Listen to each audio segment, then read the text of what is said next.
Hey friends, I have a terrible problem and I need your help to solve it. Laura is growing a wonderful garden. She's growing 7 different kinds of tomatoes, weird looking peppers, watermelons with their stripes, both green and off green, cucumbers all hairy and warty, cans of beans, both the red and the black varieties, acoustic guitars. Oh, look, that one's not ripe yet. Ceramic chickens from some seeds she got from a man with one eye, and even a little patch of typewriters, which take a lot of water to grow. But lately, something's been getting into the Brussels sprout leaves. Can you see how chewed these stems look right here? Yesterday, I was looking out the window, and I saw some gophers in the backyard eating some of the plants. I chased them away with a rake. But I think they're still coming back at night when we're asleep and eating the Brussels sprout leaves. So what can we do to keep the gophers from getting into the Brussels sprout leaves? Go ahead and leave your answer in the comments and I'll try it. But all this talk of gophers and Brussels sprout leaves reminds me of one of my favorite stories that I'd very much like to tell to you. It takes place on the surface of Mars. Now this story takes place on Mars, and it involves an animal that'll come up again and again in my stories. You're going to meet him for the first time, and his name is Martian Gopher, as you might expect from his name. Martian Gopher is a gopher who lives on Mars, and he's what you might call a trickster. He's always getting into and causing trouble. And why is he always getting into trouble?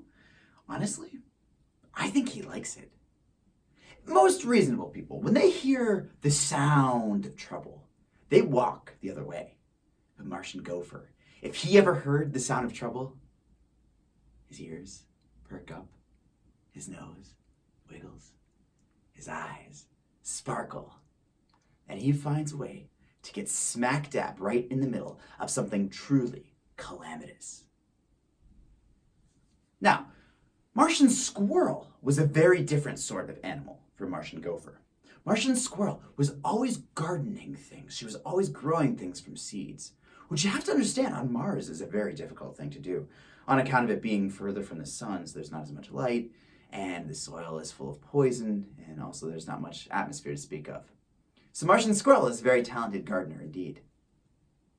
And the seeds she had gotten that day were all the way from Earth, and they were for Brussels sprouts. Now, do you like Brussels sprouts? Not everybody does, but these Brussels sprouts were going to be amazing. Martian Squirrel, she was going to wait until they were perfectly ripe. She was going to pluck them off the stem of the Brussels sprout plant. She was going to dice them up into quarters, put them on a baking sheet, put a little bit of salt, a little bit of pepper, a little bit of basil, some olive oil, some balsamic vinegar over top of them.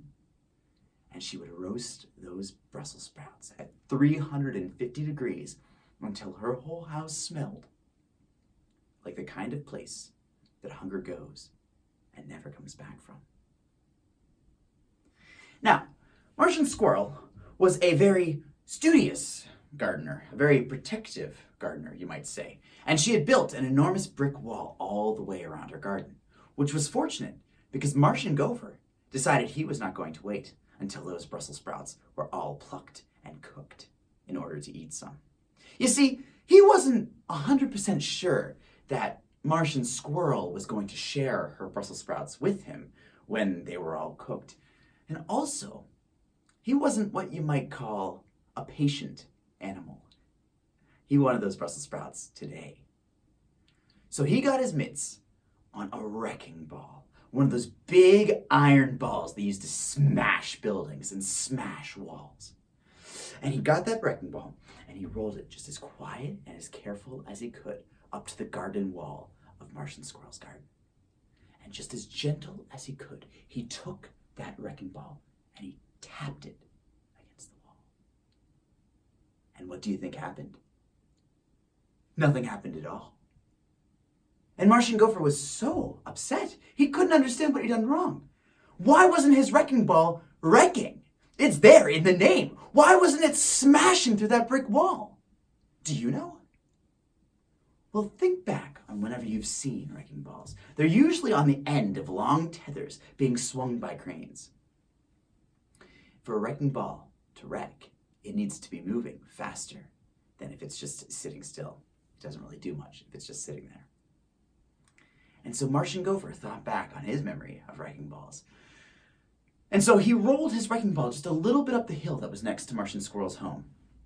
And he let the ball tumble down. And this time it rolled a couple times and hit into the garden wall. And this time the garden wall shuddered. And Martian Gopher suddenly heard something very distinct. He heard the sound of trouble. Now, Martian Squirrel's house just so happened to be next to Olympia Mons, which is the tallest mountain on Mars. It's so tall, it's 3 times taller than Mount Everest. And so Martian Gopher, he took his wrecking ball and he started to roll it up that mountain. He rolled it up all through the day. He rolled it up all through the night. He rolled it as the first of the Martian moons, Phobos, rose behind him. He rolled that ball as the second of the Martian moons, Deimos, rose behind him. He rolled that ball all the way up the side of the mountain. And finally, when he reached the top, do you think that he stopped and enjoyed the view when he could see so far on top of Olympia Mons, the tallest mountain on Mars? No, he did not. The first thing Martian Gopher did when he got to the top of that mountain was he pushed the wrecking ball as hard as he could in the direction of Martian Squirrel's garden. And that ball began to roll down the hill, very slowly at first, but then faster and faster. It began to pick up speed, going faster now, and now the ground started to rumble. The wrecking ball was moving faster and faster, sliding and rolling and crashing down the side of the mountain. And suddenly, Martian Squirrel woke up from the dreams she was having about acorns, and she looked out her window, and she heard the rumble, and she saw the wrecking ball coming straight at her garden.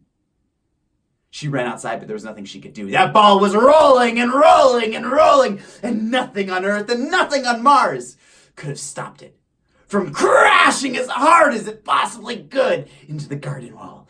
There was an explosion of bricks and mortar, Brussels sprout leaves flying through the air. And Martian Squirrel, she said, "Martian Gopher, what have you done? Why did you smash my garden? I would have shared my Brussels sprouts with you if you would have only waited. Why did you ruin my garden?" But Martian Gopher had nothing to say. His mouth was much too full of Brussels sprout leaves. The end.